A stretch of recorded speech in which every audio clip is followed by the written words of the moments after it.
100 days after their assumption to the two top offices in the country, a report card can be drawn on the performance of the president and his deputy. For a pair that garnered over 50% of the presidential votes cast in the March 4th polls, how well has the president and his deputy fared in honoring the pledges they promised to deliver within the first 100 days in office? I think my overall score for the two in terms of effort, I would give them a B-. And I'm being extremely generous with the B- in terms of effort. But in terms of achievement, I would give them a C. How the two leaders took over and settled in their new roles, coupled with their chemistry, has been a talking point for many. The fact that they have not done the bad things yet, they still want to be loved. They still want to get the accolades of our population.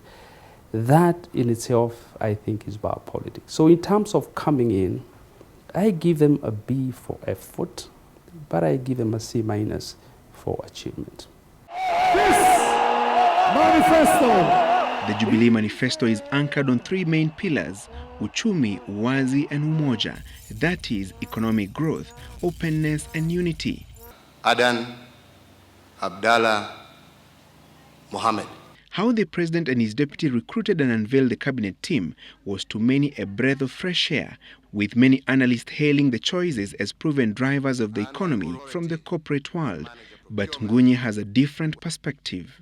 The effort and the model was a good model. I would give them a B. But in terms of achievement, that being effort, achievement, I would still give them a C. The biggest blunder they made was to depoliticize cabinet. Critics of the Kenyatta-Ruto administration have accused them of making skewed appointments in the cabinet and other key government structures and ignoring the regions that did not support them politically during the March 4th race to State House. If you criticize us for not doing better, at least say we did well. The Jubilee government's maiden budget of 1.6 trillion shillings for the 2013-2014 financial year has provided fodder for in-depth analysis by economic analysts. While many have hailed the allocations made to the health, water, infrastructure and security sectors, there is apprehension that the cost of living may not go down. In many ways, the technical arm of this government is sound. We cannot fault them at all. There, I give them an A. In terms of achievement, it's ungradable so far because we do not know what this will look like. However, technical politics must be differentiated from political politics. The Jubilee government had pledged to resettle all the internally displaced persons, IDPs, within the first 100 days of its rule. However, this has not happened, even though the budget has in the 2013-2014 financial year allocated over 2 billion shillings to purchase land to resettle the IDPs. President and deputy in terms of reconciliation effort, they get a D-. Achievement, they get an E+.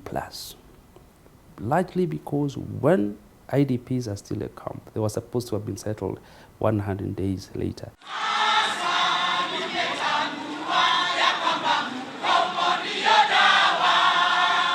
3 months into the office, the Jubilee government's major headache was the teacher strike that dragged on for 3 weeks. The way they've dealt with the teacher strike, they need to borrow a leaf from Mwai Kibaki.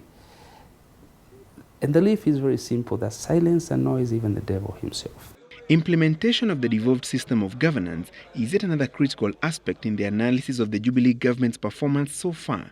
Critics have accused the national government of derailing devolution, even though the president and his deputy have maintained that implementing devolution was not an option, but a constitutional requirement. That we want to ensure that devolution, as per Schedule 4, is implemented immediately, starting with this budget. I think I give them an A. The goodwill regarding devolution, they have it. But in terms of achievement, I give them a C+. And the reason being that they have gone to the governors and they've started giving governors lollipops. And lollipops politics, where we say we'll give you separate number plates for your cars, we will give you diplomatic passports.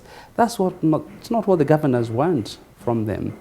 But ultimately, the government's handling of the issue of healing and reconciliation, especially after a closely contested presidential race, remains critical. Have the president and his deputy done enough to win over those who are opposed to their State House bid? And that is why we are consistently saying the politics are over. Now it is time for us as Kenyans to pull together. Actually, on account of this, I give him an E on depoliticizing politics the way Kibaki did. I give Raila an A+ for being a very effective political nuisance. And I think they must not allow him to play that card because he does it very well. Asanteni sana. The president and his deputy have about 4.5 years to implement the pledges contained in the Jubilee manifesto, well aware that the electorate await them at the ballot in August 2017 with the absolute report card should they desire a second stint at the helm. Francis Gachuri, Citizen TV.